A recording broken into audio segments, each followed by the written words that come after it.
UCLA, fuck that fight!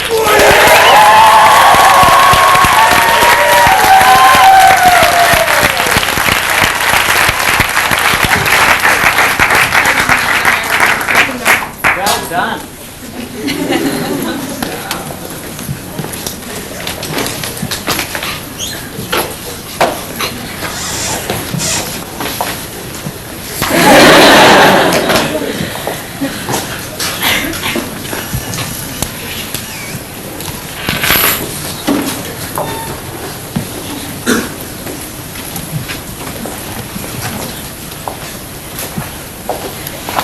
Hello, hello, hello, welcome.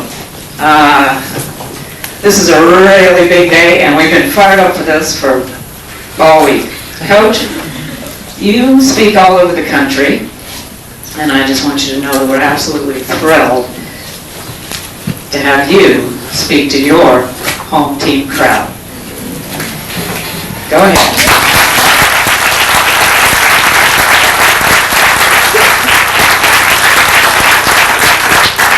Welcome everybody to Psychology 197, Introduction to Sports Psychology. This is a junior senior level class. We have a lot of psych majors in here, and we have diverse majors ranging from math, poli-sci, physiology, and the like. I'd like to take a moment to introduce the audience in your hometown crowd to you, Coach. Today, we have not only members of the class, but several have brought their friends, relatives. We have members of the faculty here today, graduate students, members of the community, and some alums that have come as far as Virginia. I'd like to now also introduce to you, Coach Wood, the class. Now, we all know, and you know, that UCLA has the best and the brightest in the country. And some of you are probably familiar with the statistics that just this year, for example, the freshman class had more applications for the freshman class than any other school in the country. There were over 33,000 applications for 3,800 positions. The people you will be speaking to today represent that talent. They are not only scholars, but they are also multi-talented. This is a sports psychology class, so I'm going to ask them a little bit about their sport background. They're going to raise their hands because they know we're going to do this. How many in our class have participated in youth sports? Raise your hands, please. How many were involved in sports in high school? How many are involved in UCLA intramurals? How many are involved at some point in UCLA intercollegiate sports? And how many are pro athletes? We even have, I told the coach, we have a person who graduated from Duke who's taking this class, and he said it was okay if she stayed for this. So these people aren't just scholars, they're also athletes, but they're also multi-talented, and they've been involved in other kinds of talent domains as well. Would you raise your hands for those of you who, in high school or now, were involved in dance, art, music, writing, whatever else? And so what we have here are the globally gifted kids of America. And now I'd like to introduce one of those, Albert Lau, who will introduce the coach and greet him.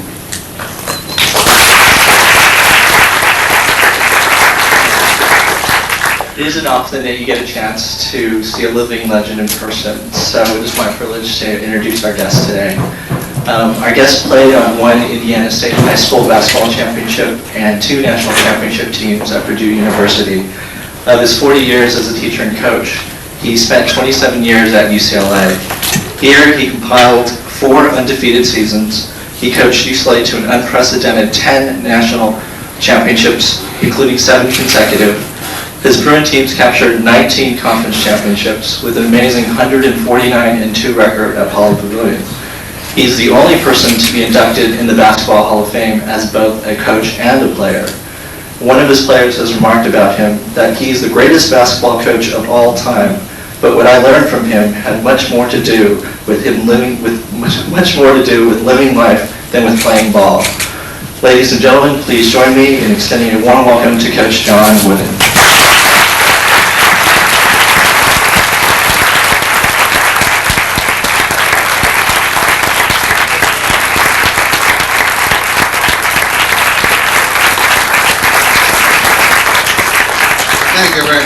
know when you introduce someone, you're supposed to say nice things. Maybe it doesn't make too much difference whether they're true or not.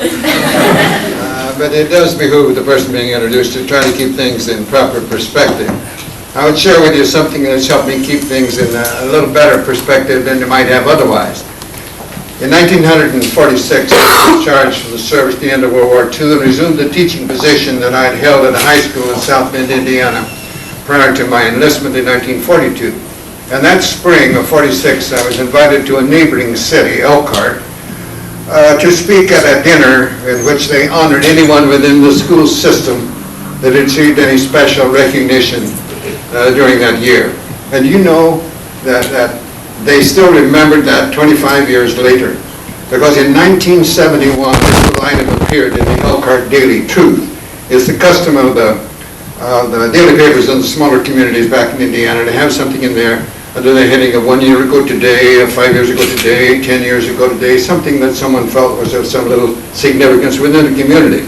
And under 25 years ago today, this little item appeared. Elkhart school officials announced today that John Wooden, English coach from South Bend Central High School, would be the principal speaker at their recognition dinner, although they'd hoped to get a prominent person. That sort of brings you down a little bit.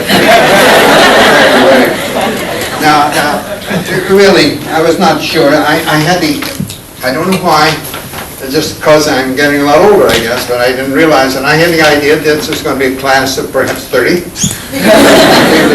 And I brought a little something along that I thought, well, there might be someone might slip in, and there might be more. So I brought, I think I did, I brought about 50 cards. I didn't know I could easily brought because I had a commitment with a bank here for a number of years, so the spokesman for them. They've been out these little cards, and it has two things on it. It has a pyramid and a creed. And I was going to give everyone one, and I can't give everyone one because I don't have that many. So there they are, and I was hoping that you could have it before I spoke, but you don't. But, Coach, they see the pyramid. They have a pyramid. oh, have they? Okay, well, I thought Tara had asked if she suggested a little bit that I might talk on the pyramid and something else. I'm just going to talk briefly. I'd much rather answer questions and talk with you that way than to just talk to you. I'd rather talk with you. But I will talk a little bit on this and give you a little idea of some things about that you didn't know. You all have a pyramid.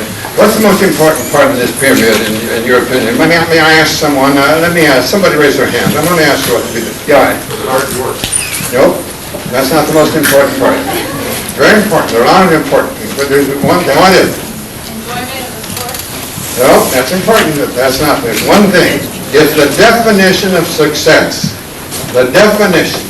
That's the most important part. Peace of mind, attained only through self-satisfaction in knowing you made the effort to do the best of which you're capable.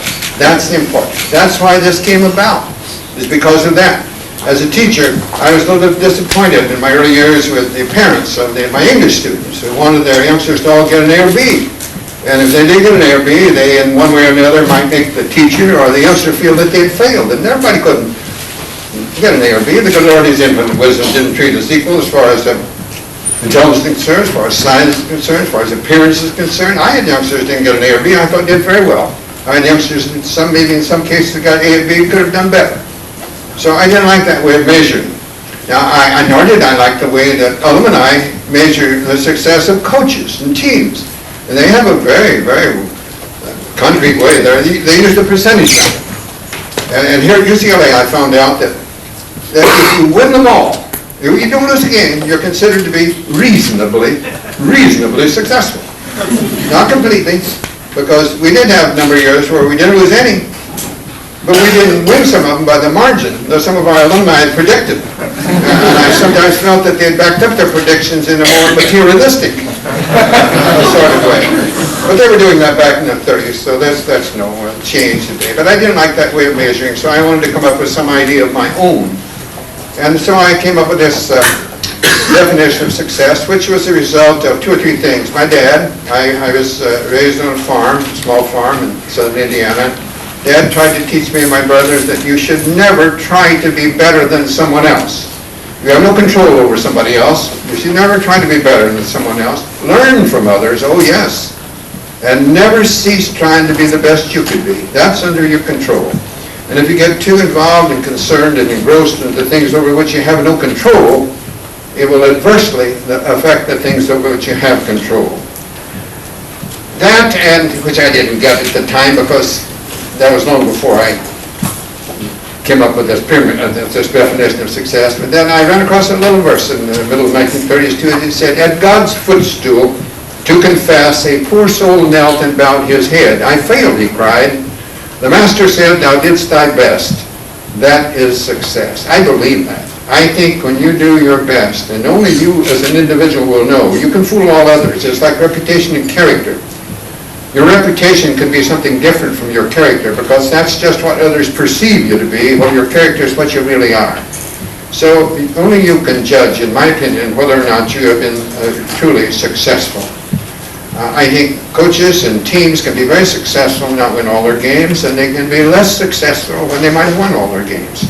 That's not going to be the general rule, of course not, but it can be. So that was my idea. Now I'm going to go through these a little quickly then. I'd like to have more time for questions. I don't know whether you would or not, but if you don't, why, we'll get out of here. The first blocks that I selected is, after feeling I wasn't getting the proper results, I wanted my students to have something to which to aspire other than just a higher mark in the classroom or more points in an athletic contest. And I used the definition. It didn't seem to be getting results, so I wanted to come up with something you could see, because I feel that the definition is rather abstract, and I think things you can see make a better impression, and I wanted to come up with something you could see. And eventually I came up with this, with the idea of a pyramid. And there's more I could go into that, but I won't now. But the first two blocks I suggested that I put in this pyramid were two that I never changed. I had a lot of ideas. I worked on this for 14 years until I completed it. I completed it when I was teaching at Indiana State University just prior to coming to UCLA in 1948. But the first two blocks I selected are the cornerstones. If any structure, mythical or otherwise, is to have any real strength and solidity, it must have a strong foundation. And of course, the cornerstones anchor the foundation. Industriousness and enthusiasm. There's two things that were mentioned earlier when I asked what might be important. They're the cornerstones. And no substitute for work. No substitute. If you're looking for the shortcut, if you're looking for the trick, if you're looking for the easy way, if you're looking to cheat on the exams and whatnot, you won't be developing the talents that lie within you.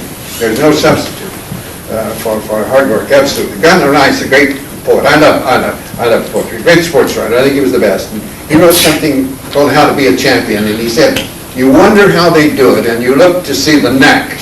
You watch the foot in action, or the shoulder, or the back. But when you spot the answer where the higher glamours lurk, you'll find in moving higher up the laurel-covered spire that the most of it is practice.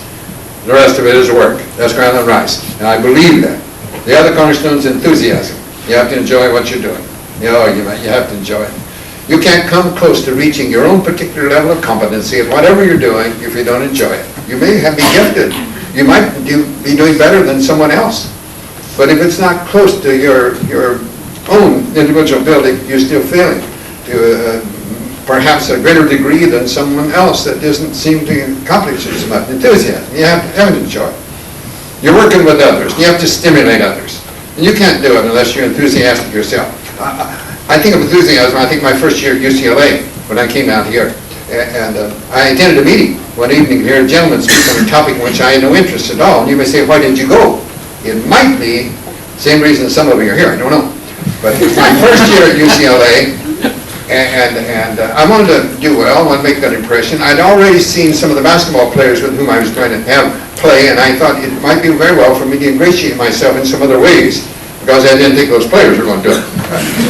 And so when someone under whose supervision I was suggested I be there, I was there. I sat close to the front. I wanted him to know I was there. I just hoped the fellow wouldn't talk very long. And, before long, he changed my mind. I was found myself eagerly listening to his comments. I was sorry we brought him to close. He wasn't loud, he wasn't bombastic in any way. He loved his topic, he knew his topic, he was enthusiastic about it. As a result, a few days later, I was over at the administration building, a little different than the administration building. Well, it was across the big valley, the big ravine then. I'd been over there for some reason or other, and I came back, and coming by Powell Library, I found myself in Powell Library seeking additional information in regard to a topic about which a few days before I'd had no interest at all. The topic has given me a lot of pleasure in all the ensuing years. Enthusiasm brushes off upon those with whom you come in contact, and you must have. Those are the cornerstones. The 3 blocks in between, friendship, loyalty, cooperation, all include others. All include others. When you include others, you're adding strength. Friendship, work at it. Don't take it for granted. Friendship is two-sided. It's not one-sided. It isn't a friend when he's doing something nice for you. That's a good person. It's friendship when you do something for each other. It's like marriage. It takes 2 sides. Both sides have to work at it. Loyalty. You have to have someone to whom you must be loyal and something to which you must be loyal. And cooperation. Give it and you'll receive it. And we need it so much more today. And this modern science and technology has made the world so much smaller. We need cooperation even more, and it's always been necessary. The second tier, I had 4 blocks. One is self-control, one is alertness, one is initiative, one is intentness. You must maintain self-control no matter what you're doing. If you're playing golf, you better maintain your self-control. I suspect, well, most of you, the ball will be out there anyway. But if you lose your self-control, it'll be farther out. Disciplining those under your supervision. Children at home need discipline. Cry out for discipline. But you discipline to help, to prevent, to correct, to improve. You don't do it to punish. When you do it to punish, you antagonize, and it's hard to get productive results when you antagonize. You must maintain self-control. You must be alert and alive, observing constantly. There's something going on around about you all the time from which you can learn, as long as you don't get lost in your own egos and your own narrow tunnel vision, which we all have.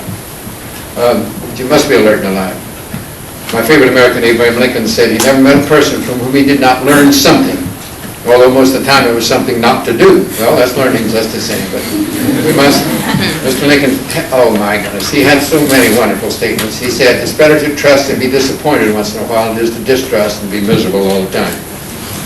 He said most anyone can stand adversity, but to test a person's character, give them power.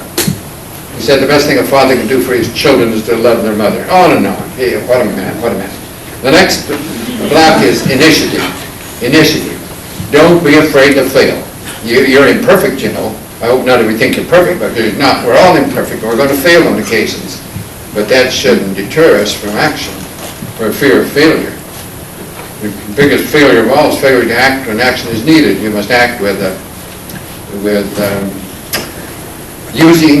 self-control. You must use the information that you've acquired in the past in regard to a particular situation that requires action, but you must act without fear of failure, and you will fail on occasion. Intentness. Next block, I might have said determination. I could have said something else, persistence, perseverance, but I used intentness. Being intent on reaching some realistic goal. Don't make the goals so idealistic that they're unattainable or they become counterproductive, but make them difficult to achieve, because goals easily achieved or attained usually aren't very meaningful, not very worthwhile. Make them difficult within possible. Someone said, when I look back, it seems to me all the grief that had to be left me when the pain was over stronger than I was before. We get stronger through adversity. Don't fear. Next, the heart of the structure, conditions, skills, and team spirit. You have to be conditioned for whatever you're doing, whether it's studying, whether it's playing basketball, whether it's being a surgeon, whether it's being a deep sea diver. You have to be conditioned for what you're doing. And to have physical condition, it must be preceded by mental and moral condition. We can all have it if we want to. It isn't paying a price, for Christian's sake, so some think it is, not at all. You have to be conditioned. Then the next, you have to have the skills. You have to know what you're doing, you have to be able to do it. Just knowing it isn't enough, you can't do it. If you can't do it quickly, you may not get to do it at all. It's like driving on these freeways out here. You know, you can't react quickly, you're not going to be around very long. So, I had some basketball players here, great shooters. Oh, gracious sakes. You could really shoot. But they weren't quick and couldn't get any shots, and they didn't help us. And I had some others get all sorts of shots, but they couldn't shoot. And that didn't help us either. You have to be able to do things properly and quickly, just as a surgeon in delicate surgery, something comes up quickly, he has to be able to react quickly, or he might lose the patient. An attorney can lose the case, you can lose your life. So well, you just have to be able to react quickly. All right. You have to know how to do it, to be able to do it properly and quickly. Now, then we have team spirit. What is team spirit? It's consideration for others. It's losing yourself in the group for the welfare of the group as a whole, and not just for yourself. That's why I like John Stockton. I like to watch him play basketball. He scored 24 points last night against the Bulls. And what I like about him is that that's not what he's after, and he's normally not going to score that much, because he's not that type of player. Oh, he just lets the other fellows score. Oh, just great. One player I'd pay to see.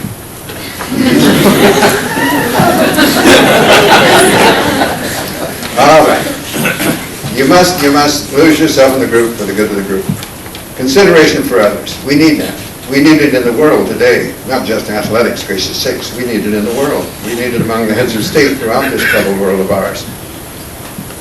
I think if heads of state in past centuries, in the history of civilization, truly had more consideration for others, many of the problems we've had would not have been as severe. We'd have problems, you'd all have problems, but many of the wars, you know, have been fought for two reasons.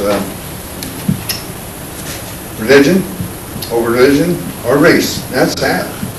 You and I are responsible to some degree, even today, unless each and every day you and I don't try to do something to alleviate prejudices that are unjust. You can't do much as an individual, but collectively we can do a lot. We are many, but are we much?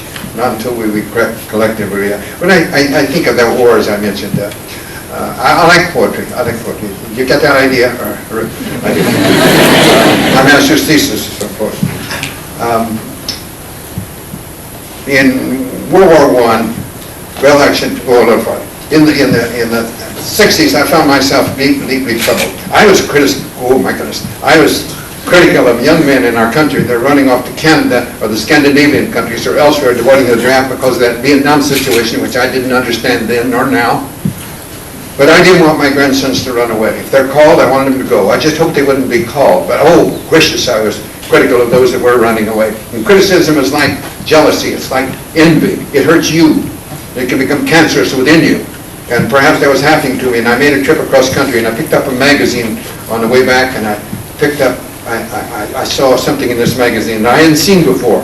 There was a fellow that was in World War II, and he saw the horrors of war at the front. He was in the infantry. He wasn't way back behind the lines somewhere.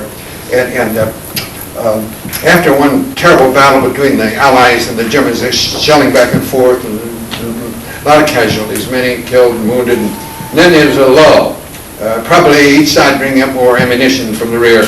But during this lull, he sat down and wrote some lines that he called Two Sides of War. And he said, all wars are planned by older men in council rooms apart. They call for greater armament and map the battle chart. But out upon the shattered fields where golden hopes are gray, how very young the faces are where all the dead men lay.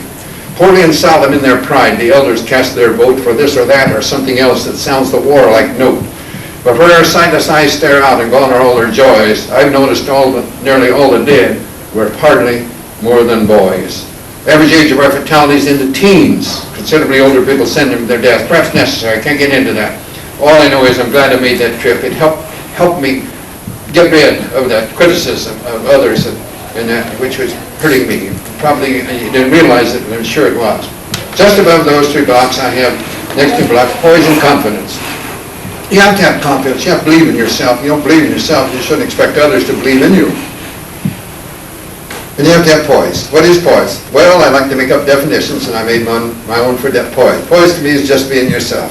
Just being yourself. You're not acting, you're not pretending, you're not trying to be something you're not. You are yourself. Therefore, you're going to function near your level of competency.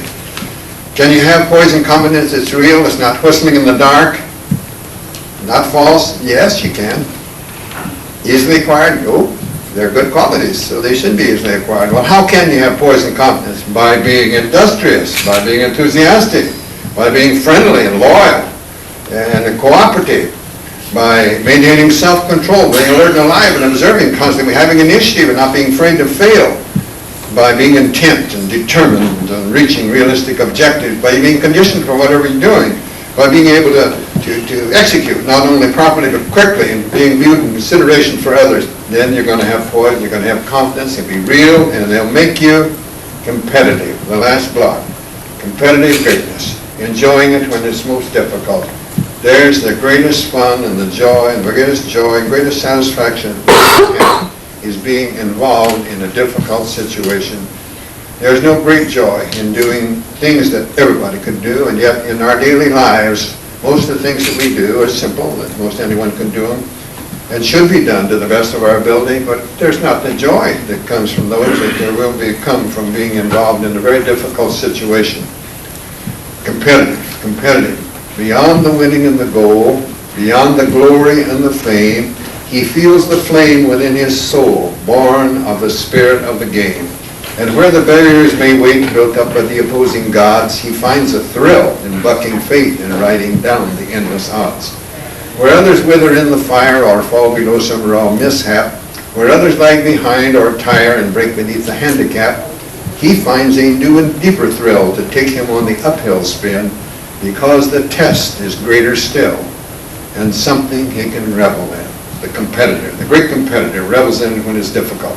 Those are the blocks that constitute this, something along the side, little things along the side there, like holding a mortar, I guess, holding the blocks in place. But right at the top, leading up the apex on which success should rest right up here, not over here, it should be up at the apex. I have faith on one side and patience on the other. You must have patience. Good things take time and should. We don't want them to, but they should, and that's proper.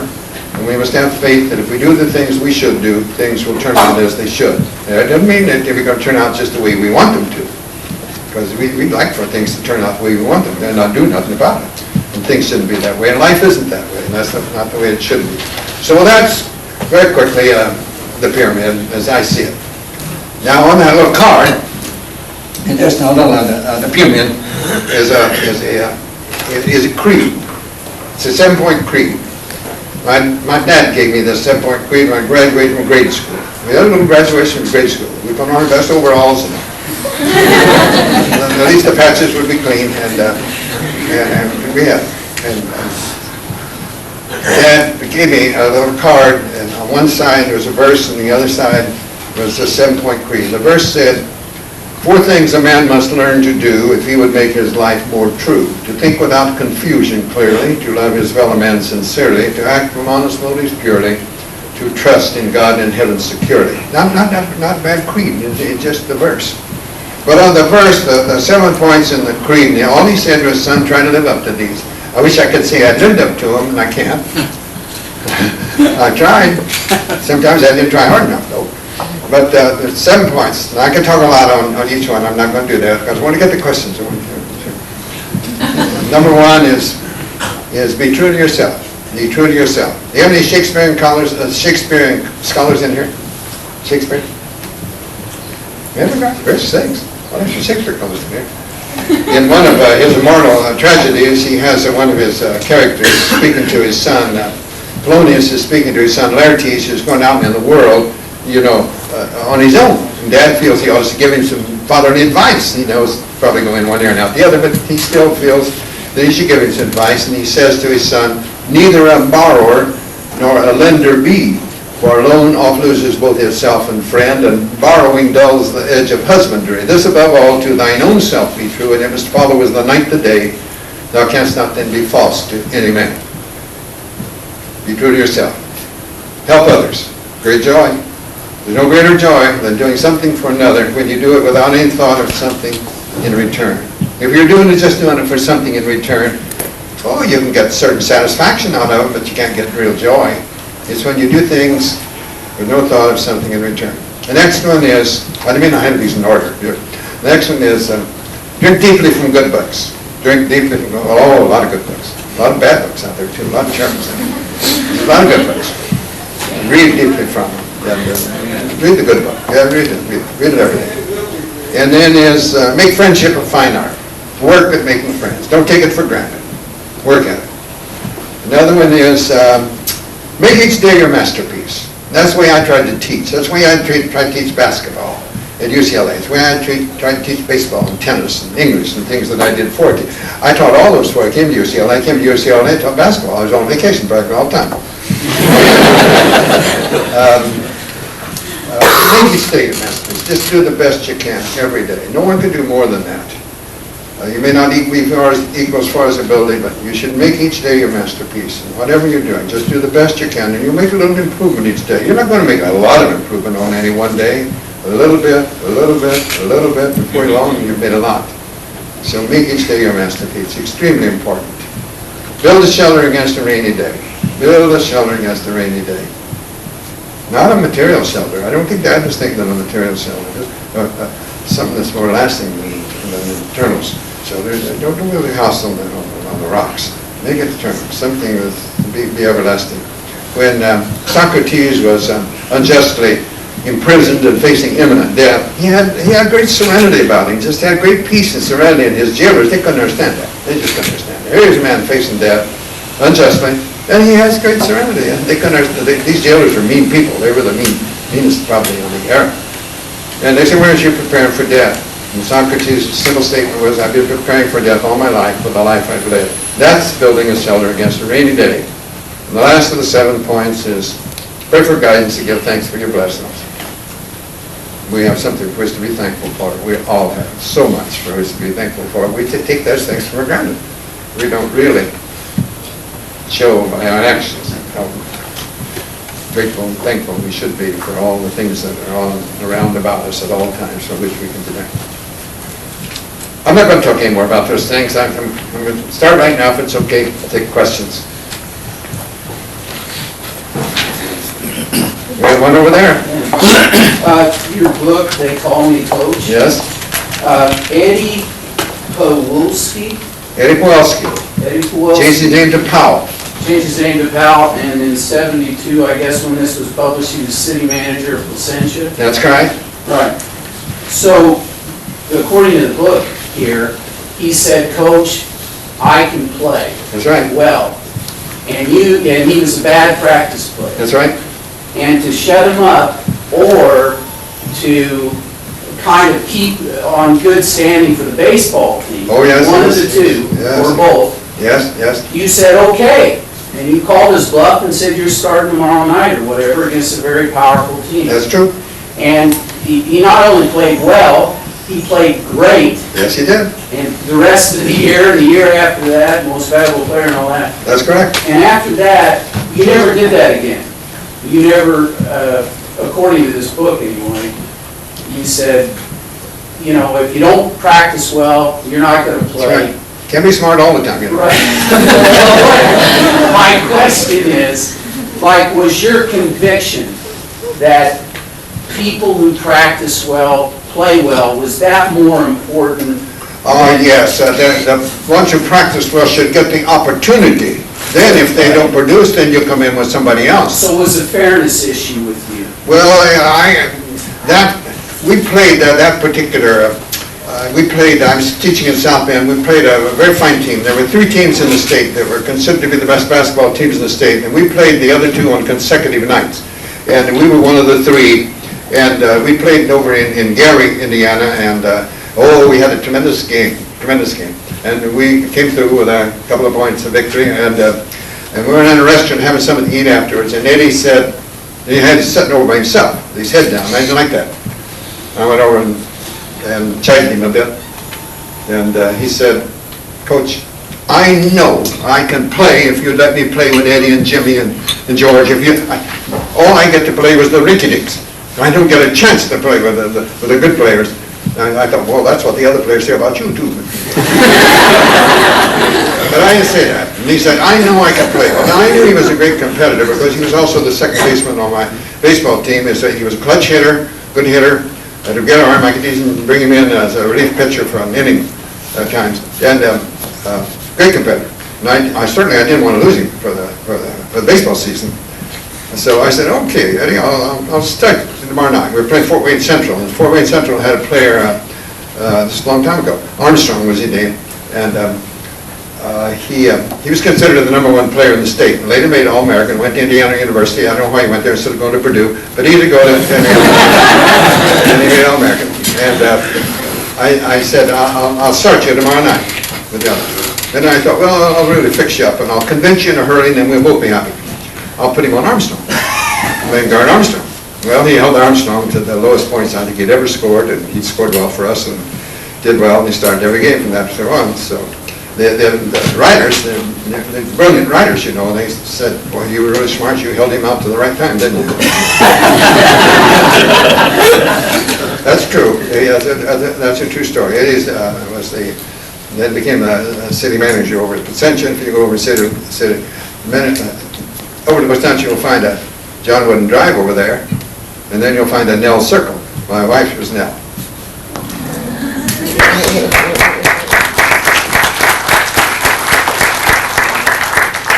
I had Eddie and Henrietta, his wife, in English class, as well as Evan and Eddie on my basketball and baseball teams, and they're, I think, about 8 years younger than I am, but they're just like my kids. Our class has met, we're a large group, as you know, about 150, and one thing that's been very special about this group is that they work very well in teams. We've broken into teams of 6, and in the middle of the lecture something will happen and they'll break into teams of 6 to analyze problems, solve problems, discuss things, design experiments, etc., and then we'll get back into the lecture, and it's been very nice and very fluid. The teams met the other day when they heard, we only had one session to pull this together in about 20 minutes of that, but they got together in groups in their teams to develop questions to ask you. What I'd like to do is go through some of those questions because there's some excellent ones and I think would have general appeal. They deal with some of the topics we've covered in class, and then when that's over, we'll throw it open again to the audience at large, and also at the end of this session, there will be an informal session in France Hall 3534 on the 3rd floor tower in a smaller group. So you feel free to come and talk to the coach personally. What I'm going to do is call out the name of the people that, or the person that the team designated as their questioner.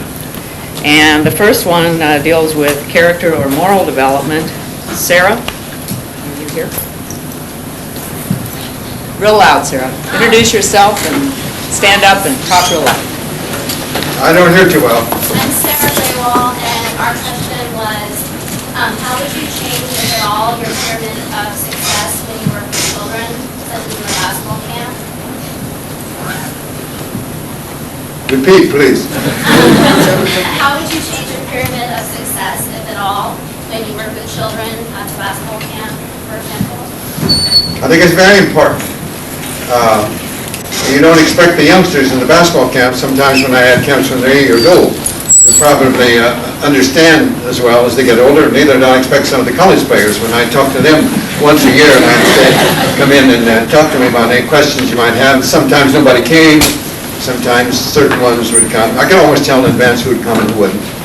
But it's very interesting to me that almost all my players have come back, and years after they graduated, players like Alcindor, now Kareem Jabbar, and Walton, and Jamal Wilkes, and Keith Erickson, Gil Goodrich, and Mike Warren, all after they've graduated sometime will say, I wish I'd understood a little bit when I was there, but I find out that it's more meaningful after graduation because they didn't really understand quite as well while they were there. So I think it's important for youngsters in the camps in the summer to get an idea about things. Don't expect them to get it all at all, but some, and osmosis sets in a little bit with some. Okay. Cammie is going to ask you about leadership. Would you go through each question, 1, 2, 3, and let him address each one? My name is Cammie Benjamin, and we had 3 different questions, but the first one was if you had team captains and what qualities you would look for if you elected other players as team captains. I didn't believe in the election of team captains. I felt that became a popularity contest, and that was true when I was teaching in high school, and I finally did away with that. I would appoint a captain for each game, and at the end of the year, we might elect an honorary captain for the end of the year. At UCLA, however, on 3 occasions, I appointed a captain for the entire year. All other years, I would appoint captains for each individual game. And The first one that I appointed captain was a player by the name of Eddie Sheldrick. He was a guard on my first 3 years at UCLA. In his senior year, he was the only returning starter that I had. Now, that doesn't mean that he has the qualifications that I want. I want one that's a hard worker and will set the good example. You'll never have to worry about him going to class, and you'll never be late, and do everything you want as far as practice is concerned. He had these qualities.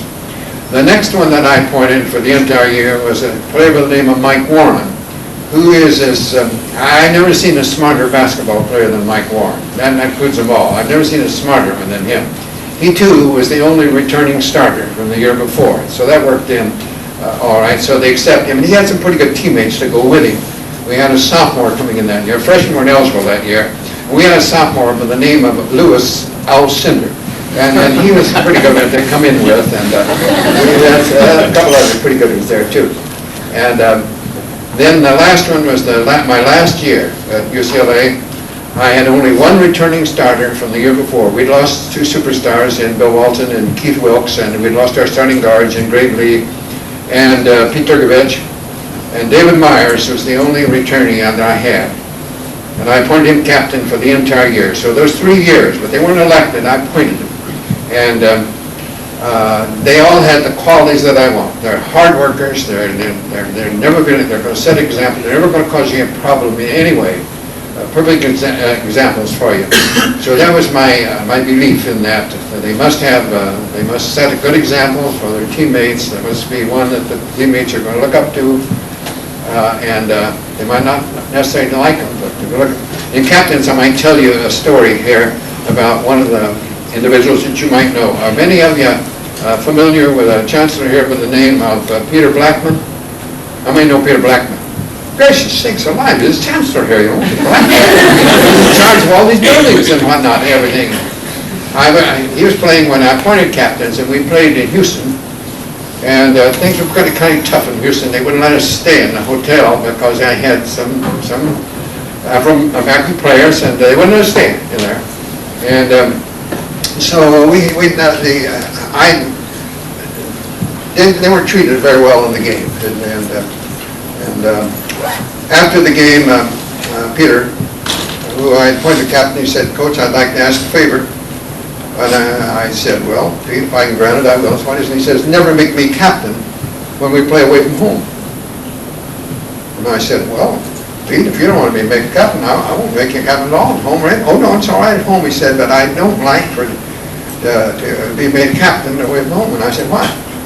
"Well," he said, "when you go away from home like that, the officials think the captain is the best player, so they foul him out. And I like to play." So he fouled out of that game, and it was the only 1 or 2 games he fouled out in his entire career.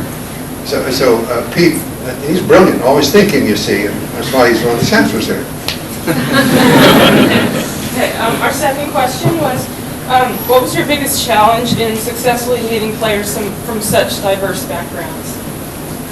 Making sure that they understand that you won't like them all the same. I tried to tell my players that I won't like you all the same. I hope I love you all the same, but I won't like you all the same any more than you like each other all the same, or you won't all like me the same. I won't treat you all the same. Don't expect the same treatment. I'm going to try to give each individual the treatment you earn and deserve, and I'm imperfect, and I won't be right all the time, but I'm going to try the best I can.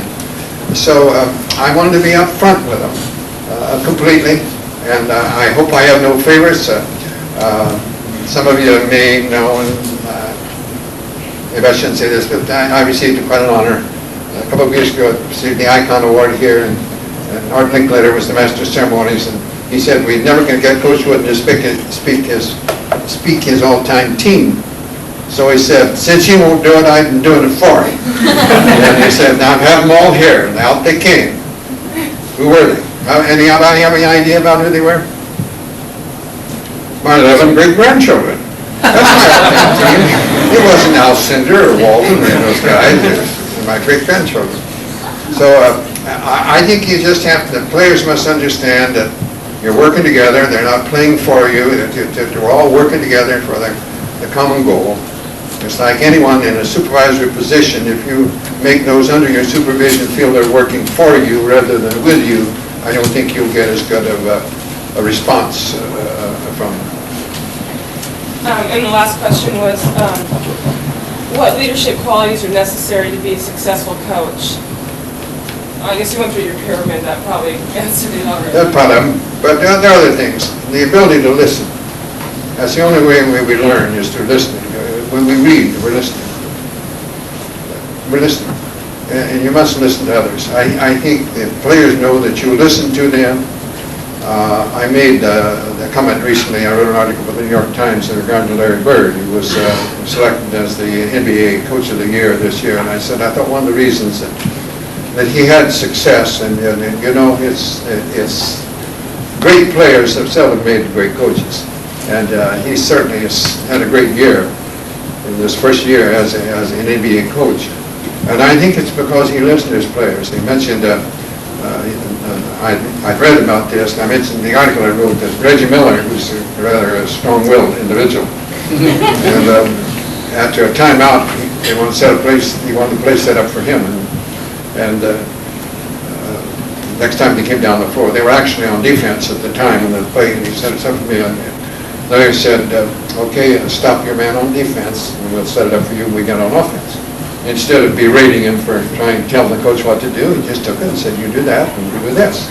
In the same way with a writer once was giving credit to Dick Harder, who's one of his assistants, for saying some of them, should receive full credit for the defense they're playing. As Larry, as the head coach, didn't take umbrage to that at all. He said, oh, he's doing a great job, and we wouldn't be doing as well without him. Well, what does that do to Harder? What does that do to Miller? It makes them want to work harder to be there. When you give them credit, you must. The person in charge must always give credit to those under your supervision, and never blame. The person in charge makes the decision. Even though if someone makes a suggestion and you use it, you make the decision to use it, and it works, give them the credit. If it doesn't work, you take the blame because you made the decision on whether or not to use it. And I think if you players, you do that. I recruited a player one time that someone else was recruiting very much, and this player said, I won't go play. I won't go for that fella, that coach, because in his opinion, his team never won a game and he never lost one. And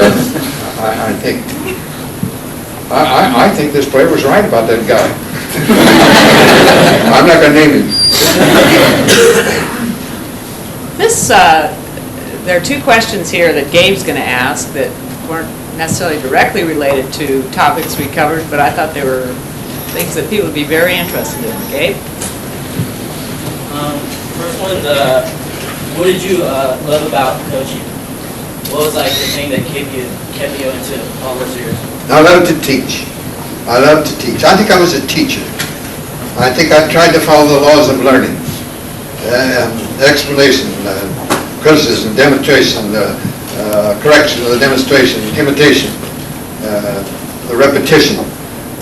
The last of the laws of learning is the repetition. I love to teach. I love to plan my practice programs. I like to meet with my assistants when I had assistants, and things have changed. A couple hours. It took me at least a couple hours to devise the practice program for the particular day that isn't going to take over 2 hours. Most of the time an hour and a half, but you've got to have it carefully organized. You have to move quickly from one thing to another, and all must understand that. Must do it. I love to do that, and I love to work with the youngsters. That's where you get to know your players. That's where you get to establish rapport. I enjoyed that very much. That's what I liked about coaching. It's just teaching. I like that very much. And also, how did you cope with stress before a big game, and how did you help relieve the stress of the players on the team? By not talking too much about being a big game. I never talked too much about the opposition. As Bill Walton said, sometimes they had to get the manager to run out by a program so they could find out who they're playing.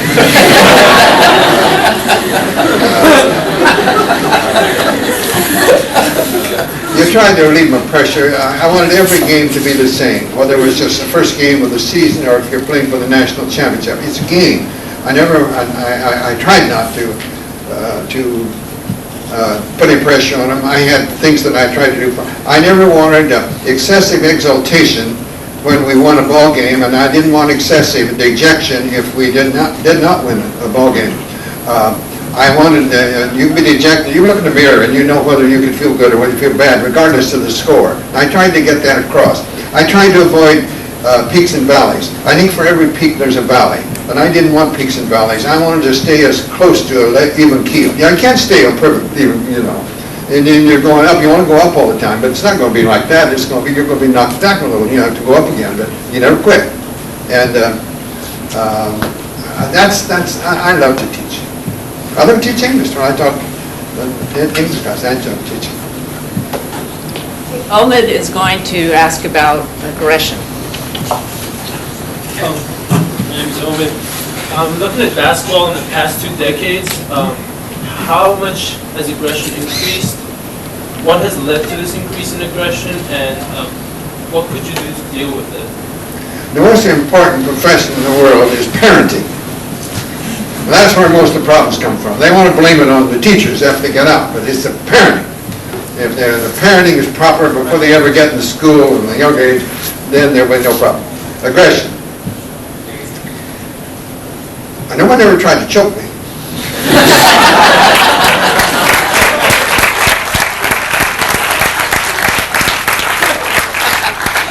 But I had 3 rules that I stuck with throughout my teaching career.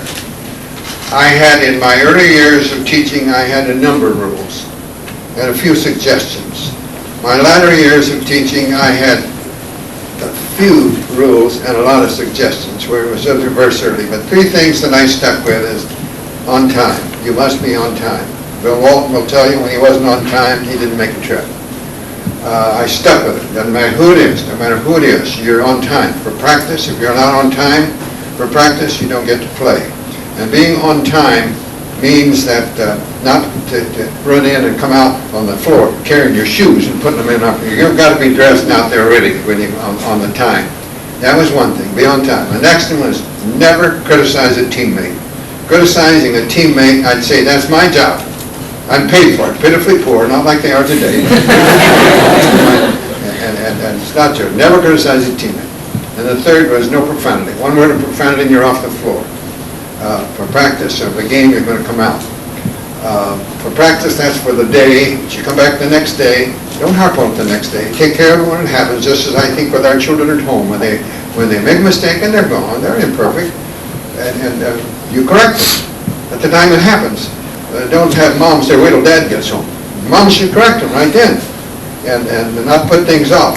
And I think that's what you must do. It becomes more difficult, and when you have a rule, stick to it. Stick to it, absolutely. I had a rule, one of the rules I had in high school was absolutely no smoking. That meant you're off the school for off the team for the year, off the team for the entire season.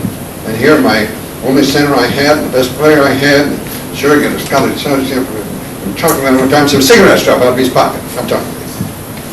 And he knew I saw him. I couldn't. I wish I hadn't seen him. And I asked him. I dismissed him from the squad. I'm sorry. I think it's a mistake. I think I didn't see a gray area. I should have had. I'm very smart. But he dropped out of school. He never finished high school, and I think he was assured to go on for a college scholarship. And that's one of the things I regret most in my teaching career. I should be like a classmate of mine at Purdue. He became a head coach of football at Mattoon, Illinois. And he had that rule, same rule, smoking off. And so they played their opening night, the first game. And he wants to do well, and boy, they did well. His team, they won the game, I think 21-20, and this player scored the 3 touchdowns. And boy, actually feeling pretty good, the next morning in these small towns. But they have a square, county square, it's a county seat where it was. And Duxie said he was up early the next morning, on Saturday morning. It was a Friday night game, and he was up the next morning driving around the square, seeing people. The new coach just won the first game, a big game, a rival game. There he spots his star player smoking a cigarette. Boy, he had a miserable weekend. He had this rule. He had been very strong about he was going to enforce every rule he had. So next Monday morning, he calls the kid in, said, did you know the rule about smoking? He said, yes, I knew the rule about smoking. He said,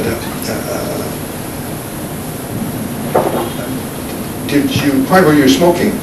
You knew I saw you. And he said, yes, I knew you saw me. Why were you smoking? He said, I've been smoking ever since for years. I've spoken way back in junior high. I always smoked. Oh, you have? He said, well, if you had cut off abruptly, it might be injurious to your health. So he didn't kick him off. Yeah, be careful of that. Don't back yourself into a corner. Okay, we have a couple questions related to home court advantage. And Carrie, how about if you kick it off, and then we'll have Tim do the specific follow-up. Carrie? How did you prepare your athletes for away games when you didn't have the home court advantage? And then when you did have the home court advantage, how did you use that to maximize that? Well, I try when we're playing away to never talk about how difficult it is. Don't talk about you might be realistic. For example, I would tell my players when we're playing back in the Big Ten, and I always tried to schedule some games back in the Big Ten every year. I tried to get our athletic director to do that. And in the Big Ten, the officiating is different. They permit offense much more leeway. You can charge more, where it might be blocking. Out here it'd be charging there. And they get away with it. But they're accustomed to playing with that. And you think the officials are giving you a bad deal, and they're not. They're calling it the way they call in that particular area. You go into the East and play, you're going to find them called 3-second rule. Well, we might not have it called out here for half a dozen games, and you might get called a half a dozen times in the East. They're watching things like that. So you've got to prepare your youngsters by telling them about the different areas, how things are called a little differently. Prepare them for them. Don't get upset about it, and because that'll just hurt your play. Never talk about it being difficult playing. Oh, Christian, we played up in Eugene, Oregon, in the pit. I didn't want to go in there. When people threw things at me, they pitched me, they'd go out and hit me with an apple, and I think I didn't want to go in there. But you don't want to talk about an advantage. You got to put up with it and try to get the best of your ability, but not stressing the thing. As far as home, don't mention. Just know you have an advantage at home. The worst thing when playing away is you're playing away from home. The fishing might be a little different than area. Your eating is not the same. Your sleeping is not the same. And those can affect your play somewhat. I think, for example, right now, somebody watching the pro game now, the playoffs. How many are watching it? 7%. All right. I think that the Bulls. I think the altitude in Salt Lake City could be detrimental to the Bulls, and not to the Jazz, because they're accustomed to that. But I think it could affect them. Hope it doesn't. But you don't want to stress those things. I think the more you talk about those things, and I've been disappointed in both coaches in these series that I've seen. All are complaining about the officiating. And I think it's gamesmanship, if you want to call it that, but they're all doing it. I don't like them do that. I don't like them. Bird did it in Indiana, and Jackson was doing it for the Bulls. Creation 6. I don't like to see that. Okay, Tim? Is it true that you helped design Plot Pavilion not to have a home court advantage? And if so, what was the reasoning behind that? Yes, I did, in a way. You'll notice that in home court, at the Pauley Pavilion, the seats along the side are farther away from the sidelines than you'll find in almost any other place you'll go to. I was responsible for that.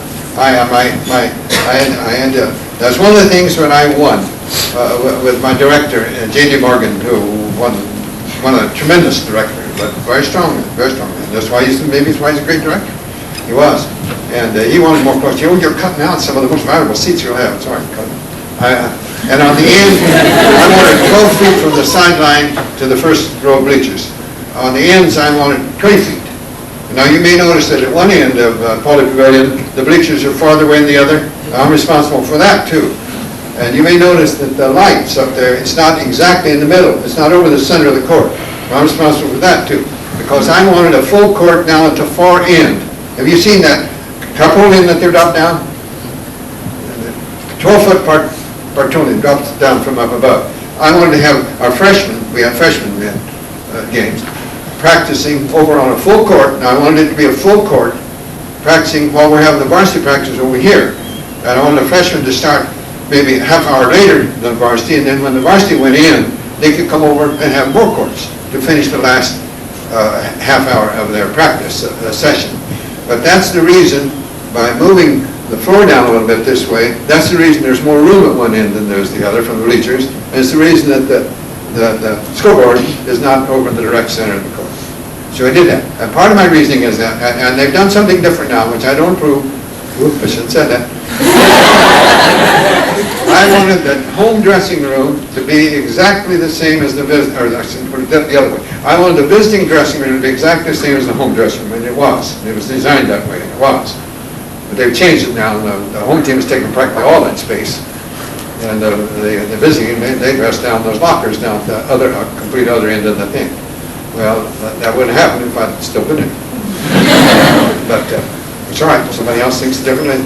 We're all alike. We're not all alike. We all are different. We all felt the same. It'd be dull, monotonous world. And it's not fair. Last question, Ben, on cohesion. Hi, Ben. I wanted to ask if you felt that a coach should have any influence in creating cohesion for a team, and if a coach should have some kind of influence over that, what were your strategies for developing that? Oh, creating what? Team cohesion. Oh, you better have all of it. He's the one that is responsible for the entire cohesion of the team. Yes, he should have. And you've got the best forward I had one year, no question. The best forward I had wasn't a starter on the team. He didn't start. And he's the best forward I have. And he said, Coach, you know I'm better than Shaq. You know I'm better than Curtis. You know I am. How come I'm not starting? I said, yes, you are. He said, you are better than they are. It's just a shame you're letting them beat you out. It's just a shame, but you are better. He didn't play with the team. Individually, he'd have been a high scorer in all aspects. Statistically, he would have been more outstanding than either one of them had he started. But the other four players playing with him, their statistics would have all gone down a little, which in the total, it wouldn't have been as much. So he settled the bench until he learned. In the next 2 years, he's the best forward in the country. He learned. It took a little while. He was stubborn, but he was dealing with a stubborn guy. So, it's like one fellow, they complained about his folks, his dad, and his mother, they knew he was better than some of the other players I had. I said, well, I expect your sweetheart does too. She knows you're better. I expect your close friends know you're better. That's a lot of people that know you're better. You only have to convince one person, me. The negatives, well, they think you have to convince me. And that's the way it should be. Any coach that starts listening to the parents or listens to the media or listens to the alumni, you have to find something else to do. Okay. We will move up to the third floor up here for anyone who would like to come. I'd like to close this off by thanking you, Coach, for coming, for all of your excellence, the joy, the obvious wisdom, and the sheer niceness that you've shared and given all of us for so many years. Thank you for coming, and come back real soon.